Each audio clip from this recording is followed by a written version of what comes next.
Bismillahirrahmanirrahim. Assalamualaikum warahmatullahi wabarakatuh.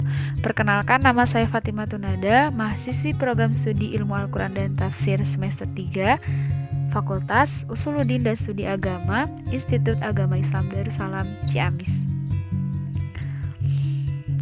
Video ini dibuat untuk memenuhi salah satu tugas ujian akhir semester mata kuliah Sejarah Al-Quran atau Tarikh Al-Quran yang diampu oleh Bapak Usep Nur Akasah LCM Hum. Pada kesempatan kali ini saya akan sedikit membahas tentang pemberian titik dan syakal dalam huruf-huruf Al-Quran. Apa saja yang akan kita bahas? Pertama ada pengantar, fase pertama, fase kedua, fase ketiga. Masuk pada pengantar. Kita akan kembali pada masa Khalifah Abu Bakar As-Siddiq. Yang mana pada masa Khalifah Abu Bakar As-Siddiq ini terjadi peperangan ridha antara orang Islam dan orang-orang yang murtad. Tidak sedikit tentara Islam yang hafal Al-Quran gugur dalam peperangan tersebut. Bahkan dalam sebuah riwayat dikatakan mencapai 1.000 orang.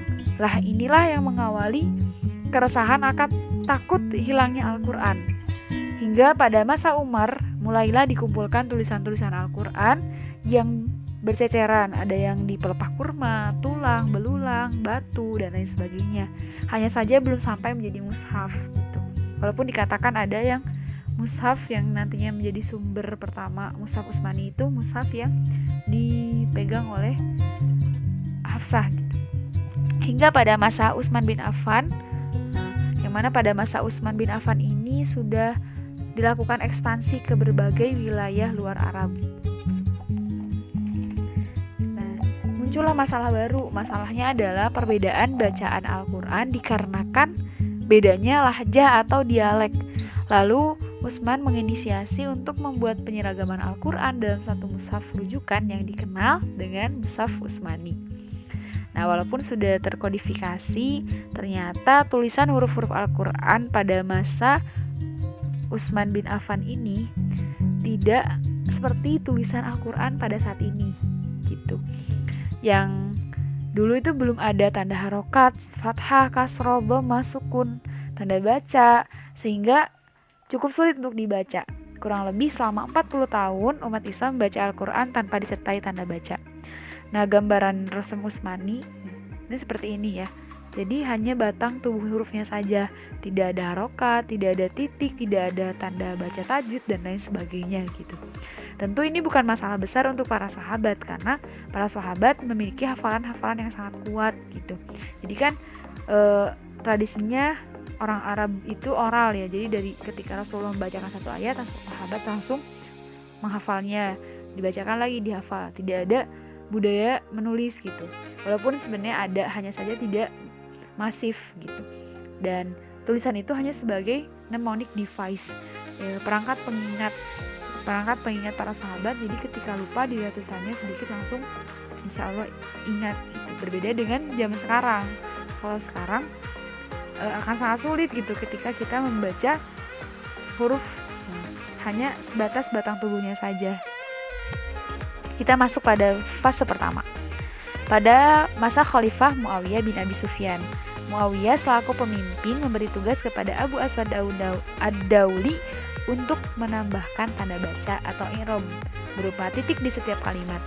Tujuannya guna meminimalisir kesalahan dalam membaca. Tentuannya sebagai berikut: titik di atas untuk harokat fathah, titik di bawah untuk harokat kasroh, titik di samping untuk harokat dhammah. Nah, seperti ini gambarannya. Jadi ada titik yang merah itu sebagai harokat. Tadi titik di atas untuk harokat fathah, titik di bawah harokat kasroh, titik di samping untuk harokat dhammah. Kira-kira bisa dibaca nggak?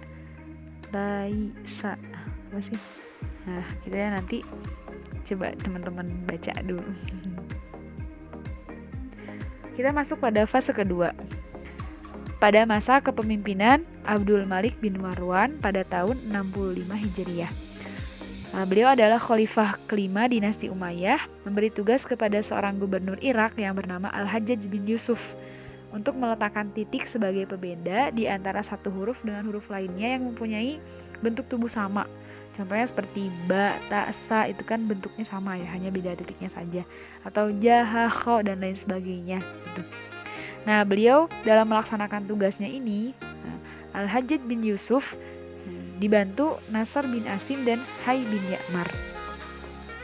Nah, jadi gambarannya kurang lebih seperti ini. Ada titik, titik, titik, titik. Jadi akan ada dua titik. Titik sebagai harokat dan titik sebagai pembeda satu huruf dengan huruf yang lainnya.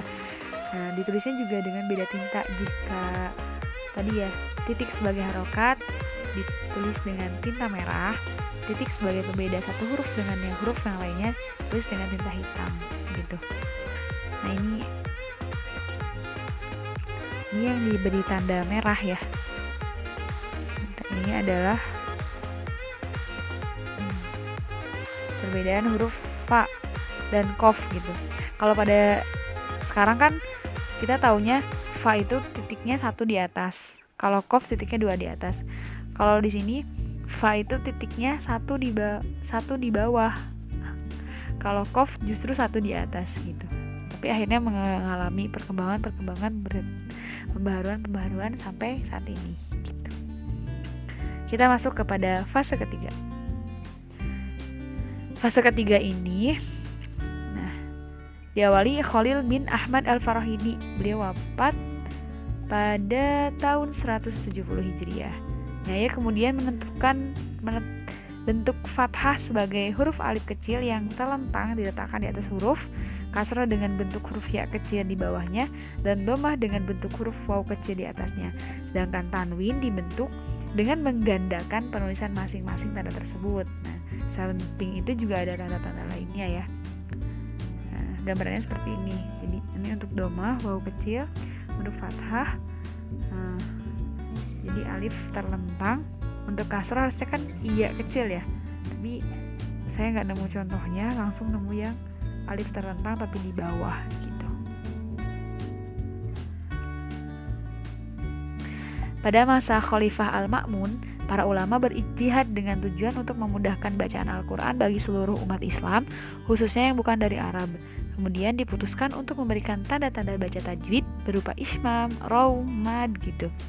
Selain itu ditambahkan pula tanda lingkaran bulat sebagai pemisah ayat dan pencantuman nomor ayat, tanda-tanda wakof, tanda ibtida, penerangan identitas surah pada awal setiap surah yang terdiri atas nama, tempat turun, jumlah ayat, dan jumlah ain.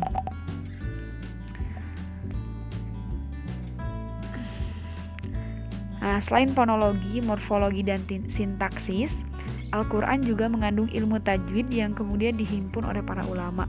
Di antaranya adalah Al-Azim Abu Ubaid Al-Qasim bin Salman, Hafiz bin Uman Ad-Durli, Al-Hafidh Abu Bakar bin Mujahid Al-Baghdadi, dan lain-lain. Karena ilmu tajwid inilah kita bisa mengerti bacaan huruf panjang atau pendek dalam Al-Quran.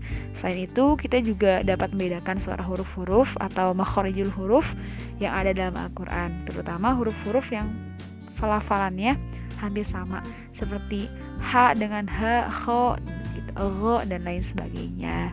Demikian sedikit sejarah tentang pemberian titik dan syakal dalam huruf Al-Quran. Semoga bermanfaat, kurang lebihnya mohon maaf. Teman-teman bisa mengeksplor lebih lagi karena ini hanya sebagian kecilnya saja. Terima kasih, semoga bermanfaat. Alhamdulillah. Wassalamualaikum warahmatullahi wabarakatuh.